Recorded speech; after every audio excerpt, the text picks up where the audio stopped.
Teralis bunga kertas 5 warna mekar apabila matahari terbit.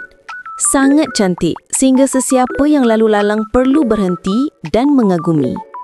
Dari hanya satu pokok, 5 warna tersebar merah, merah jambu, oranye, ungu, putih bercantum. Lapisan demi lapisan mempamerkan warnanya, semakin cerah warnanya, semakin cemerlang warnanya. Bukan sahaja cantik, bunga kertas 5 warna juga sangat mudah tumbuh tahan kemarau, tahan penyakit, tidak memerlukan banyak penjagaan, mekar setiap tahun, semakin panjang akar, semakin banyak bunga, semakin rimbun dahannya. Anak benih di taman saya telah dipilih dengan teliti. Daunnya menghijau subur, akarnya kuat dan cepat tumbuh sama ada ditanam di dalam pasu atau di halaman rumah.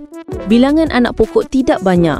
Jika ada yang ingin membawa pulang teralis bunga yang pelik dan mewah, supaya setiap hari mereka boleh mengagumi warna yang cemerlang, sila beritahu saya untuk menyimpan tumbuhan 5 warna yang paling cantik.